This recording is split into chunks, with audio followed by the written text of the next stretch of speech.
My hands were shaking as I watched them drive away. But not from fear, not anymore. For the first time in 2 years, I felt something I had almost forgotten. I felt powerful.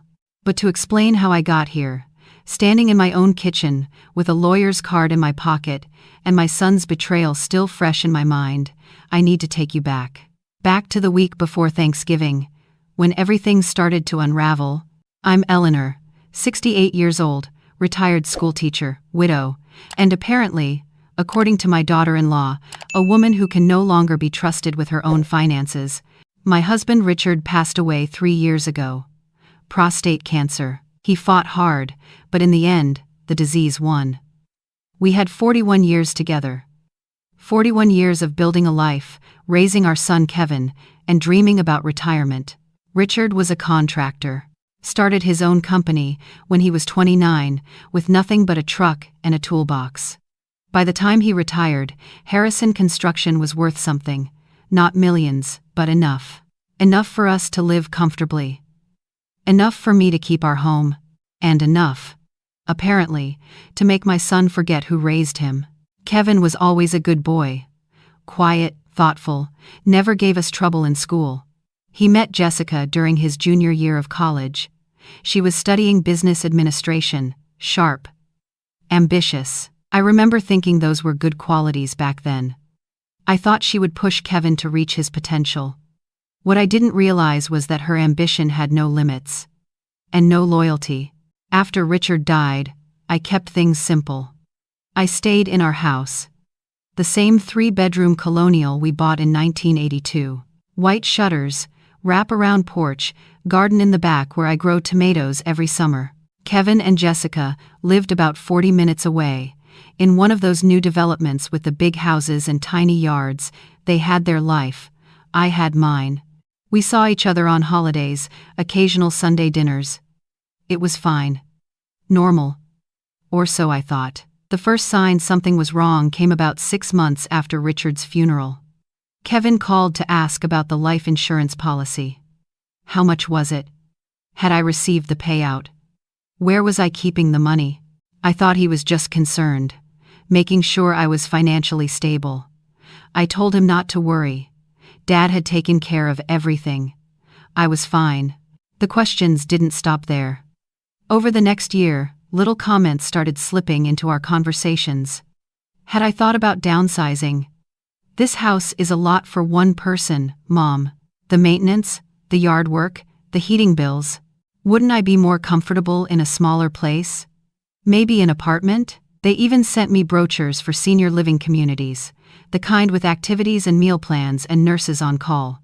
I was 66 years old. I could still walk 3 miles every morning. I didn't need a nurse. But I brushed it off. Told myself they meant well. Told myself Kevin was just worried about his mother being alone. That's what good sons do, right? They worry. Then came last Thanksgiving. I always hosted Thanksgiving. It was tradition. Richard used to deep fry the turkey in the backyard while I made everything else. The stuffing, the mashed potatoes, the green bean casserole, 3 different pies.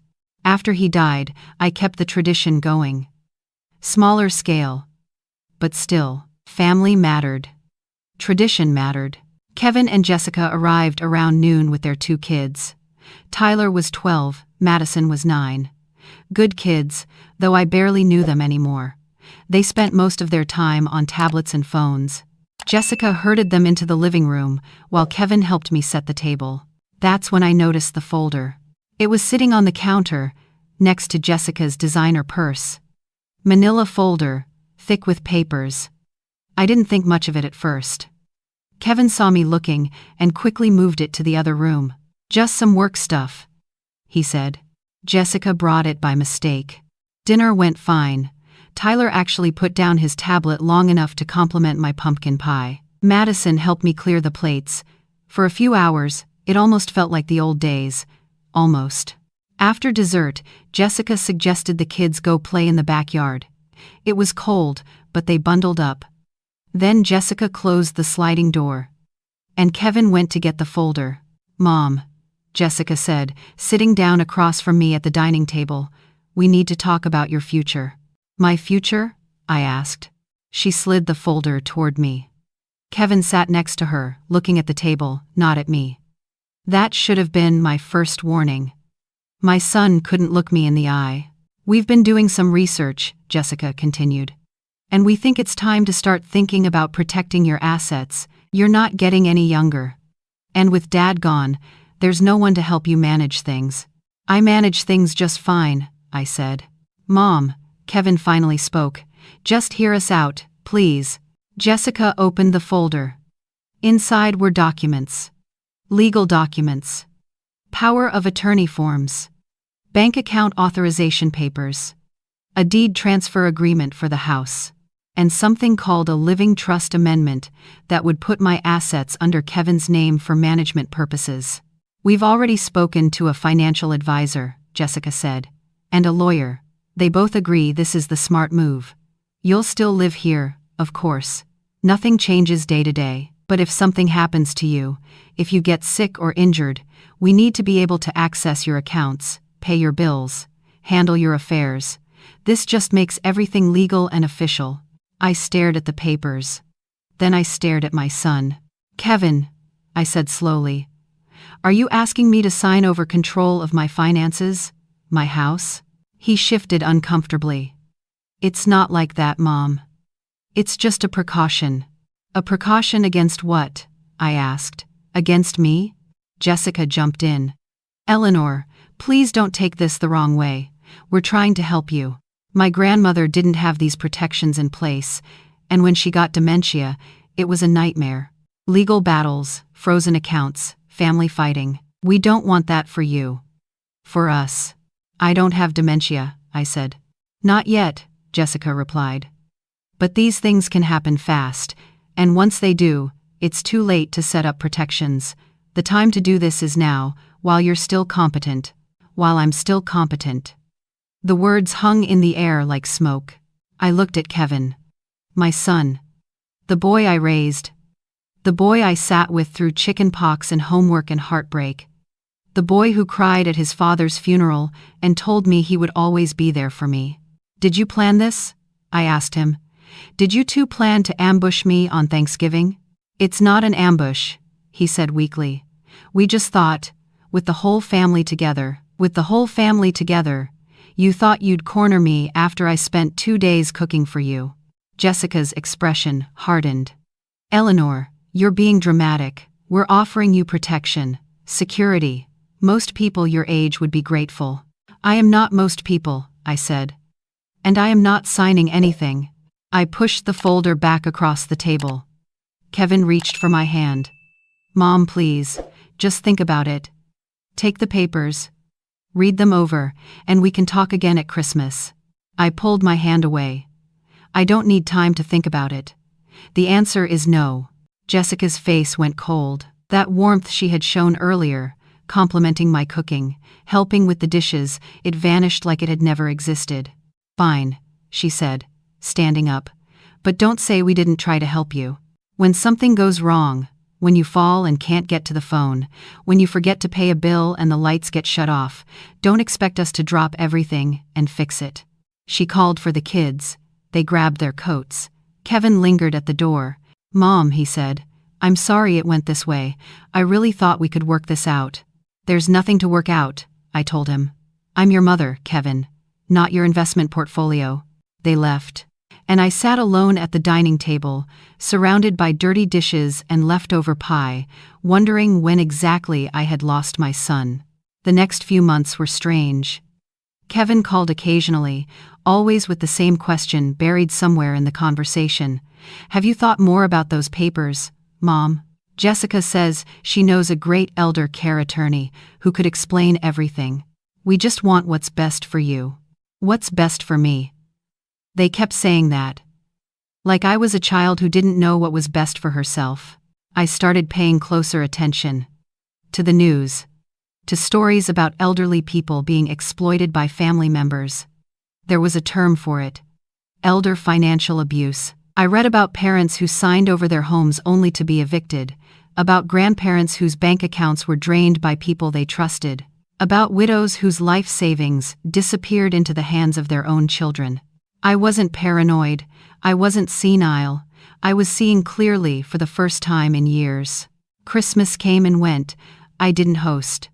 Told Kevin I was going to my sister Margaret's place in Arizona, that wasn't true. I spent Christmas alone, eating Chinese takeout and watching old movies. But I needed space. I needed to think. In January, I did something I should have done months earlier. I called a lawyer. Not Jessica's elder care attorney, my own. A woman named Patricia Chen, who specialized in estate planning and asset protection. I explained everything. The folder, the papers, the pressure. Patricia listened without interrupting. When I finished, she was quiet for a long moment. "Eleanor," she said finally, "I'm glad you came to me. What your son and daughter-in-law did, presenting you with those documents on a holiday, pushing you to sign without independent legal advice, that's textbook coercion. Even if their intentions are good, and I'm not saying they are, the way they approached this was wrong."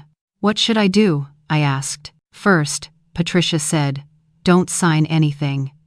Second, I want to review all of your current estate documents, your will, your trusts, your account beneficiaries. We need to make sure everything is locked down tight. And third, I think we should consider restructuring some of your assets in a way that makes them less accessible to anyone trying to pressure you." Over the next 2 months, Patricia and I worked together. I learned things about my own finances that I hadn't known. Richard, bless him, had been more careful than I realized. The life insurance payout was substantial. Over $300,000 sitting in accounts Jessica probably didn't even know existed. Our house was paid off and worth close to $500,000 in the current market, and there was something else. Something Richard had never mentioned to anyone except his lawyer, and now, me. Richard had owned a property in Vermont, a cabin on 12 acres near Lake Champlain. He bought it 20 years ago as an investment, always talking about how we'd fix it up for retirement. Then he got sick, and we never got the chance. After he died, I forgot about it entirely. It wasn't listed in the main will, because Richard had put it in a separate trust years ago. A trust that named me as the sole beneficiary and administrator. A trust that Kevin knew nothing about. The cabin had appreciated significantly. Combined with the land, it was now worth close to $600,000. Patricia helped me restructure everything. New trusts, new account designations, a clear, legally binding estate plan that left everything to Kevin in the event of my death, but gave him zero access to anything while I was alive. If I became incapacitated, a professional fiduciary would manage my affairs. Not my son. Not his wife. It was cold, maybe, but it was necessary. Spring arrived. The snow melted. I started walking again, 3 miles every morning around the neighborhood. I felt stronger than I had in years, like I had finally taken control of something that had been slipping away. Then came April. And the second ambush. Kevin called to say they were coming to visit. "Just a quick stop, Mom. We'll be in the area for Tyler's soccer tournament. Thought we'd swing by and say hi." I should have known better. But part of me still wanted to believe. Still wanted my son back. They arrived on a Saturday afternoon. Kevin, Jessica, and a man I didn't recognize. Middle-aged, balding, carrying a briefcase. "Mom," Kevin said as they walked through the door. "This is Arthur Goldman. He's a notary public, and a friend of Jessica's father." "A notary?" I asked. Jessica stepped forward, all smiles. "Eleanor, we know things got tense at Thanksgiving, but we've had time to think, and we realize we came on too strong. So we talked to some professionals, and we found a simpler solution. No power of attorney, no deed transfers, just a simple document that adds Kevin as a joint owner on your main bank account. That way, if anything happens to you, he can step in immediately. No waiting, no probate. It's really just a formality." She pulled a paper from her purse. Already printed, already filled out. All I had to do was sign, while Arthur the notary witnessed. I looked at the paper. I looked at my son, who once again couldn't meet my eyes. I looked at Jessica, whose smile didn't reach her eyes. And I laughed. "Something funny?" Jessica asked, her smile faltering. "I'm not signing that," I said. "Eleanor, please, we're trying to help you." "No," I said, "you're trying to help yourselves." "Excuse me?" I walked to the kitchen, where I had left a folder of my own. I came back and set it on the coffee table. "Let me tell you what I've been doing the past few months," I said. "I hired a lawyer, a real lawyer, not someone's father's friend, who happens to be a notary. I had my entire estate reviewed, and I learned some very interesting things." Kevin looked nervous now. "Mom, what are you? Did you know," I continued, "that your father owned property in Vermont? A cabin on 12 acres near Lake Champlain?" Silence. "I didn't think so. Richard never talked about it. It was supposed to be our retirement project, something we'd work on together. But life happened. He got sick. And then he was gone. The property is worth about $600,000 now. Land values up there have gone through the roof." Jessica's face went pale. Kevin's mouth fell open. "That property is in a trust," I said. "A trust that I control. Combined with the life insurance, the house, and my retirement accounts, I'm sitting on about $1.2 million. Not that it's any of your business." "Mom," Kevin started. I held up my hand. "I'm not finished." I opened my folder. Patricia had prepared documents for exactly this moment. "My estate plan has been completely restructured," I said. "New trusts, new beneficiaries, new protections. If I die tomorrow, everything goes to you, Kevin. But if you try to access my money while I'm alive, if you pressure me, manipulate me, or try to have me declared incompetent, you get nothing. The entire estate goes to charity. Every last penny." "You can't do that," Jessica said. "I already did," I replied. "It's all signed, notarized, and filed with my attorney. Patricia Chen, here's her card, if you'd like to verify." I held out the card. Neither of them took it. "You have a choice," I continued. "You can be my family. My real family. You can visit on holidays without agendas. You can let your children actually know their grandmother. You can treat me like a human being, instead of an asset to be managed. And when I die, you'll inherit everything. Or you can keep pushing, keep scheming, keep treating me like I'm already gone, and you'll get nothing." Kevin finally looked at me, really looked at me, and for a moment, I saw my little boy again. The one who used to crawl into my lap during thunderstorms, the one who cried when his goldfish died. "Mom," he said, "I'm sorry. I never wanted." He trailed off. I saw his eyes flick to Jessica, who looked absolutely furious. "I think you should go," I said. "All of you." Arthur the notary practically ran out the door. Jessica grabbed her purse and stormed after him, not saying a word. Kevin lingered. "I love you, Mom," he said quietly. "I know," I said. "That's why this hurts so much." He left. And I sat down on my couch, alone in my house, feeling somehow both heartbroken and triumphant.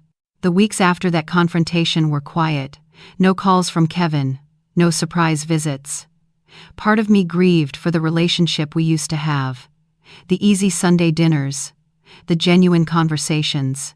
But part of me knew that relationship had died long before Richard did. Jessica had been working on Kevin for years, isolating him, shaping him, turning him into someone who would prioritize money over his own mother. May arrived. Mother's Day came and went without a word. I spent it with Margaret, who flew out from Arizona just to be with me. She was the only person I had told about everything. "You did the right thing," she said over brunch. Kevin needed a wake-up call. Whether he actually wakes up is on him. "I know," I said. "I just wish it didn't have to be this way." Then, in early June, something unexpected happened. Tyler called me, my grandson, 12 years old. "Grandma?" he said. "Can I ask you something?" "Of course, sweetheart." "What is it?" He was quiet for a moment. "Are you and Mom and Dad fighting?" I paused. "Why do you ask?" "Because they keep talking about you when they think I'm not listening, and Mom sounds really mad, but Dad sounds sad. And I don't know what happened, but I miss coming to your house. I miss your pie." I felt tears prick my eyes. Tyler had always been quiet. I didn't know he paid such close attention. "Things are complicated right now," I told him. "Sometimes grown-ups have disagreements, but I want you to know that I love you very much, you and Madison. That hasn't changed." "Can I come visit you?" he asked. "Just me, without Mom and Dad." My heart swelled. "I would love that," I said. "Let me talk to your parents and see if we can arrange something." "Okay," he said. "And Grandma? Whatever they did, I'm sorry. You're the best grandma ever." I cried after we hung up. Good, tears, this time. Getting permission for Tyler to visit wasn't easy. Jessica flat out refused at first. Kevin had to negotiate. Apparently, he told her that denying a grandson access to his grandmother was bad optics. Jessica cared a lot about optics. Tyler came for a weekend in late June. I taught him how to make pie crust from scratch. We walked through the garden. I showed him photo albums from when Kevin was his age. He asked questions about his grandfather, things no one had ever told him. We didn't talk about money, or documents, or fights. We just existed together. Grandmother and grandson. When Kevin came to pick him up, he stayed for a moment. "Mom," he said. "Tyler had a great time." "Good," I said. "He's welcome any time." "I know I messed up," Kevin said. "I let Jessica convince me that we were doing the right thing, that we were protecting you. But the way she talked about you, the plans she made, I should have seen it sooner." I didn't respond. I wasn't ready to forgive. "Not yet. I'm not asking you to forget what happened," he continued, "but I want to try, to be your son again, if you'll let me." I looked at him for a long moment. This was my boy. Lost, confused, but maybe finding his way back. "Start with the kids," I said finally. "Let them know their grandmother. Let them come for holidays, no agendas, no business, just family." He nodded. "I can do that. And Kevin?" I added, "If Jessica ever shows up at my door with a notary again, you won't get a second chance." He almost smiled. "Understood." It's been 8 months since that conversation. Things are different now. Better, in some ways. Harder in others. Kevin visits about once a month, usually with the kids. Sometimes without Jessica, which honestly, I prefer. She's been cold and distant, barely speaking to me at family gatherings. I suspect she's furious that her plan failed. But I also suspect she's smart enough to know that pushing further would only make things worse. Tyler and Madison have become regulars at my house. Summer, winter break, random weekends. They help in the garden. They learn to cook. They hear stories about their grandfather. Slowly, I'm building relationships that should have been built years ago. The cabin in Vermont is still there. I went up last fall with Margaret, just to see it. It needs work, but it's beautiful. 12 acres of peace, with views of the lake through the trees. Richard bought it because he saw something special there. I finally understand what he meant. I haven't decided what to do with it yet. Maybe I'll fix it up, the way Richard always wanted. Maybe I'll sell it and donate the money to charity. Maybe I'll leave it to Tyler and Madison directly, bypassing their parents entirely. Patricia says I have options. What I know for certain is this: I am 68 years old, I am healthy, I am financially secure, and I am no one's victim. They thought I was just an old woman. Easy to manipulate, easy to pressure, easy to dismiss. They thought age made me weak, vulnerable, disposable. They were wrong. Richard used to tell me that the strongest thing a person can do is know their own worth and defend it without apology. I didn't fully understand what he meant until now. I understand now. Sometimes I sit on my porch in the evenings, watching the sun go down, thinking about everything that's happened, the betrayals, the victories, the slow, painful process of rebuilding trust with my son. It's not a fairy tale ending. Kevin isn't the boy he used to be. Maybe he never will be again. But he's trying. And maybe that's enough. The papers Jessica brought to Thanksgiving are still in my drawer. I kept them as a reminder. A reminder that the people who should love you most can sometimes hurt you the worst. A reminder that protecting yourself isn't selfish, it's survival. A reminder that 68 isn't old, it's just the beginning of a new chapter. And this chapter? This chapter is mine. I've joined a hiking group, made friends with women my age who refuse to slow down, started volunteering at the library, reading to kids every Thursday afternoon, signed up for a cooking class, even though I could probably teach it myself. Life is full again. Fuller than it's been in years. Last week, Tyler sent me a text. Just a photo of the pie he made at home, following the recipe I taught him. It was a little lopsided, but perfect. Underneath he wrote, "Thanks for teaching me, Grandma, love you." I printed that photo. It's on my refrigerator now, right next to the picture of Richard and me from our 40th anniversary. I don't know what the future holds. None of us do. But I know this. Whatever comes next, I'll face it on my own terms, not as someone's burden, not as someone's opportunity. As Eleanor Harrison, teacher, mother, grandmother, and woman who learned, later than she should have, that the most important person to trust is yourself. If you're out there, listening to this, and you're feeling pressured by your own family, pushed into decisions you're not comfortable with, told that you're too old to know what's best for yourself, I want you to hear me. You're not alone. You're not crazy. And you're not powerless. Find a lawyer. Protect your assets. Trust your instincts. And remember that love, real love, doesn't come with conditions.